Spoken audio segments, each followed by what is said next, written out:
दुनिया के सबसे अमीर इंसान का नाम आता है, इलॉन मस्क का चेहरा सामने आ जाता है। 500 बिलियन की नेटवर्थ, और उनको माना जा रहा है कि ये पहले इंसान होंगे 2033 तक $1 ट्रिलियन तक पहुंच जाए इनकी नेटवर्थ। उनकी सबसे चर्चित कंपनी टेस्ला हाल ही में तब चर्चा में आई जब बोर्ड ने डिसाइड किया कि मस्क को अगले 10 साल में $1 ट्रिलियन तक का कंपनसेशन दिया जा सकता है अगर वह प्री डिसाइडेड टारगेट्स जैसे market cap, robo taxi, humanoid robots की सेल्स पूरी करते हैं। लेकिन आज हम बात करेंगे एक ऐसी कंपनी की जो दुनिया की नंबर 1 कंपनी बन गई टेस्ला को पिछाड़ते हुए। उसके फाउंडर हैं वेंग चुआनफू, जिनका बचपन गरीबी में गुजरा, टीनेज में वह अनाथ हो गए और मेहनत के दम पर उन्होंने ईवी इंडस्ट्री का चेहरा बदल कर रख दिया। जी हाँ, मैं बात कर रहा हूँ BYD यानी बिल्ड योर ड्रीम्स की। दोस्तों, इस वीडियो में हम जानेंगे BYD इतनी तेजी से क्यों आगे निकली, टेस्ला और BYD की टेक्नोलॉजी और चार्जिंग में क्या फर्क है, और इंडियन मार्केट्स में क्या चैलेंजेस हैं इन कंपनीज के लिए। ईवी वॉर का भविष्य किसके हाथ में होगा। तो चलिए शुरू करते हैं इकोनॉमिक मॉनिटर के इस एडिशन को।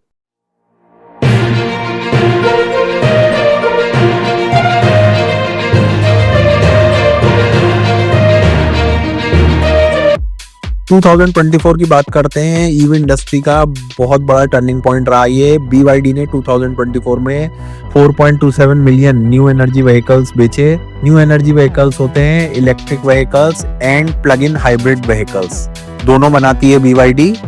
टेस्ला ने 2024 में 1.79 मिलियन ईवी व्हीकल्स बेचे, क्योंकि टेस्ला सिर्फ ईवी व्हीकल्स बनाती है। रेवेन्यू की बात करें, BYD का रेवेन्यू $107 बिलियन रहा, वहीं टेस्ला का रेवेन्यू 97.7 बिलियन रहा। यानी यूनिट्स और रेवेन्यू दोनों में ही BYD ने टेस्ला को पिछाड़ा। तस्वीर और भी दिलचस्प हो रही है Q3 2025 में। अब सेल्स की बात करते हैं। 1.60 मिलियन यूनिट्स की सेल करी Q3 में BYD ने, वहीं टेस्ला ने 1.21 मिलियन यूनिट्स की सेल की। लगातार 4 क्वार्टर से BYD टेस्ला को पिछाड़ रहा है ईवी की सेल्स में। टेस्ला ग्लोबल ब्रांड है और टेक लीडरशिप रखता है, लेकिन BYD स्केल और वॉल्यूम से ग्लोबल मार्केट पर कब्जा बढ़ा रहा है अपना। अब BYD का सबसे बड़ा हथियार क्या है, वो है ब्लेड बैटरी टेक्नोलॉजी और फ्लैश चार्जिंग। आइए इनको समझते हैं। ब्लेड बैटरी होती है लिथियम आयरन फॉस्फेट पर आधारित। ये ज़्यादा सुरक्षित होती है, लंबी उम्र होती है इसकी, कोबाल्ट फ्री होती है यानी लागत कम, और एनवायरनमेंट के लिए भी बहुत बेहतर होती है ये। इनफैक्ट नेल पेनिट्रेशन टेस्ट में भी ये आग नहीं पकड़ती। सो ये बहुत बड़ा फीचर है। BYD ने इसको और आगे बढ़ाया और मेगावाट फ्लैश चार्जिंग टेक्नोलॉजी इन्होंने चालू करी, जो एक बहुत ही बड़ा सरप्राइजिंग एलिमेंट था। BYD हैन L मॉडल में टेस्ट में सिर्फ 5 मिनट चार्जिंग में 421 किलोमीटर की रेंज इन्होंने जोड़ी। मतलब चार्जिंग टाइम, जो ईवी बायर्स की सबसे बड़ी चिंता थी, उस पर BYD ब्रेक थ्रू ला चुका है। टेस्ला की बात करें तो सबसे बड़ी ताकत इनकी टेक्नोलॉजी और इकोसिस्टम है।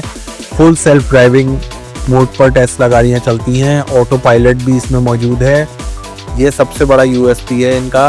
OTA over the air updates इसमें आते रहते हैं, और नया FSD V14 रोल आउट होने वाला है, जिसे मस्क ने ऑलमोस्ट सेंटिएंट कहा है, यानी कि ऑलमोस्ट संवेदनशील।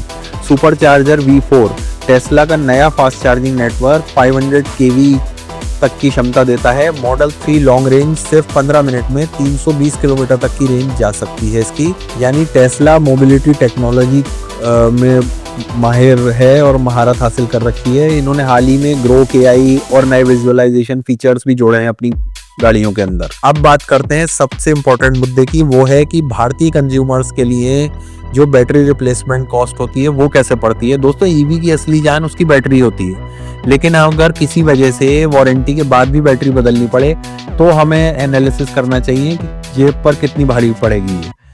भारत के कुछ पब्लिश्ड रिपोर्ट्स के अनुसार बता रहा हूँ, टाटा नेक्सॉन ईवी जो है उसकी बैटरी बदलने के लिए लगभग 5 से 7 लाख का अप्रोक्सीमेट खर्चा आता है। वहीं हुंडई कोना जैसी इंपोर्टेड ईवीज जो हैं 10 से 12 लाख तक का खर्चा जा सकता है बैटरी रिप्लेसमेंट कॉस्ट जो होती है। यानी कि काफी बार है उसकी battery replacement cost as per global report $7,000 से $20,000 तक जा सकती है, यानी 6 लाख से 17 लाख तक की कॉस्ट होती है इसकी। वहीं BYD ब्लेड बैटरी टेक्नोलॉजी पर चलता है, लेकिन इसमें भी अगर एक्सट्रीम केसेस हमने ऐसे देखे हैं जहां 18 लाख तक की कॉस्टिंग आ गई है बैटरी रिप्लेसमेंट के लिए। मतलब ईवी लेते समय सिर्फ इनिशियल प्राइस और चार्जिंग कॉस्ट ही ना देखें, बल्कि long term battery replacement cost को भी ध्यान में रखना बहुत ज़रूरी हो जाता है। इंडिया में जो गवर्नमेंट रूलिंग है 15 साल तक पेट्रोल व्हीकल्स इसमें चलते हैं। और अगर आप ईवी की बात करेंगे तो ऐसी कोई रूलिंग ईवी पर नहीं है, लेकिन ईवी की जो लाइफ टाइम गारंटी दी जाती है बैटरी की वो 8 साल दी जाती है। 8 साल के बाद बैटरी लाइफ अपने आप गिरना शुरू हो जाती है 90% और उसके नीचे। 8 साल के बाद जो रिप्लेसमेंट कॉस्ट आएगी बैटरी की उसको भी ध्यान में लेकर चलना चाहिए। और रिप्लेसमेंट इसका बहुत ज़्यादा ईजी नहीं होता है, ये काफ़ी कम्बरसम प्रोसीजर है। टेस्ला का विजन है AI driven autonomous future, BYD का विजन है मास अडॉप्शन ऑफ और अफोर्डेबिलिटी। दोनों कंपनियों की बात करें, दोनों अपने अपने दिशा में बेहतरीन काम कर रही हैं और ईवी को रिडिफाइन कर रही हैं। टेस्ला कटिंग एज टेक्नोलॉजी में काम कर रही है, वहीं BYD अफोर्डेबिलिटी पे वर्क कर रही है। आज का वीडियो कैसा लगा दोस्तों, इसको लाइक और सब्सक्राइब जरूर कर देना और बेल आइकन दबाना मत भूलना, जिससे कोई भी नया अपडेट आए तो आपको पता लग जाएगा। जय हिंद।